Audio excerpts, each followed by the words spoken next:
ప్రధానమంత్రి 3 దేశాల పర్యటన వెనుక చాలా పెద్ద వ్యూహమే ఉందంటున్నారు. వెస్ట్ ఏషియా నుంచి ఆఫ్రికా వరకు భారత్ కి వ్యాపార సంబంధాలు పెంచడమో లక్ష్యమైతే అగ్రరాజ్యం అమెరికా ఎక్కడైతే విఫలమైందో అక్కడ భారత్ సఫలం కావడమే మరో లక్ష్యంగా చెప్పుకోవచ్చు.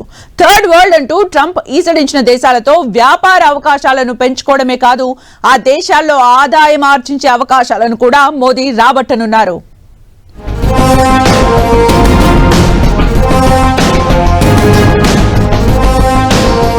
చాలా చిన్న దేశాలు, మరి ఎందుకింత ప్రాధాన్యత? 3 దేశాలతో సంబంధాలతో ఎవరికి మూడేను?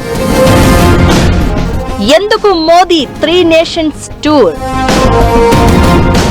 ప్రధానమంత్రి మోదీ జోర్డాన్, ఇథియోపియా, ఒమన్ దేశాల్లో పర్యటన పెట్టుకున్నప్పటి నుంచి చాలా మందిలో ఈ సందేహం కలిగింది. ఈ 3 దేశాలు థర్డ్ వరల్డ్ కంట్రీస్. ఇక్కడే కొన్ని రోజుల క్రితం ట్రంప్ గొప్పగా మా దేశంలోకి థర్డ్ వరల్డ్ ని రానియమంటూ ప్రకటించిన సంగతి గుర్తు తెచ్చుకోవాలి. మరి ఈ 3 దేశాలనే మోదీ ఎంచుకోవడానికి కూడా రీజన్ ఉందంటున్నారు. Jordan, Ethiopia, Oman global south countries. 2 west Asia, 1 Africa ఖండంలో ఉంది. భౌగోళికంగా వీటి పరిస్థితి ఇది. వెస్ట్ ఏషియా ఆఫ్రికాతో కనెక్ట్ అవడంతో పాటు ట్రేడ్, ఎనర్జీ, డిఫెన్స్, సెక్యూరిటీ రంగాల్లో ఈ 3 దేశాలను మన దేశంతో కనెక్ట్ చేయబోతున్నారు మోదీ. ఇండియాకి జోర్డాన్తో ఉన్న స్నేహం 75 సంవత్సరాలు.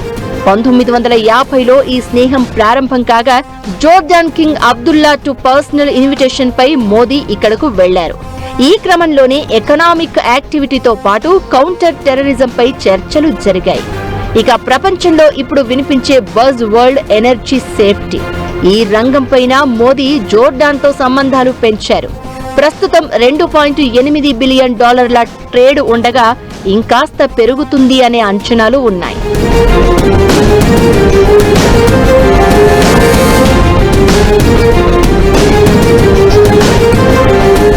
ఇక ఇథియోపియా పార్లమెంటులో ప్రధాని మోదీకి ఘన స్వాగతం లభించింది.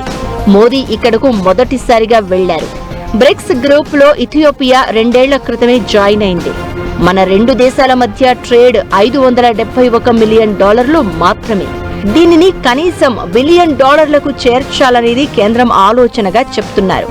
ఇథియోపియాలో ఏకంగా 650 ఇండియన్ కంపెనీలకు లైసెన్స్ ఇన్వెస్ట్మెంట్ చేశాయి.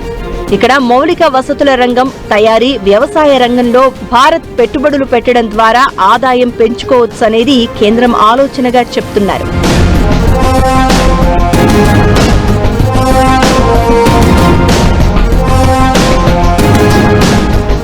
మోదీ టూర్లోని చివరిది ఒమన్ కాగా ఇక్కడ ఆ దేశంతో మోదీ ఓ సమీకృత ఆర్థిక భాగస్వామ్యం ఒప్పందంపై కన్నేశారు. ఒమన్లో 7 లక్షల మంది భారతీయులు నివసిస్తున్నారు. చిన్న దేశమైనా కూడా $10 బిలియన్ మేర వాణిజ్యం భారత్ ఒమన్తో కలిసి చేస్తోంది. అంతేకాదు సైనిక విన్యాసాల్లోనూ ఒమన్ ఇండియన్ ట్రై ఫోర్సెస్ తో కలిసి చేస్తూ ఉంటుంది. ముస్లిం దేశాల్లో పాక్ని ఏకాకిని చేయడానికి కూడా ఈ టూరు ఉపయోగపడనుందని విశ్లేషకులు చెప్తున్నారు.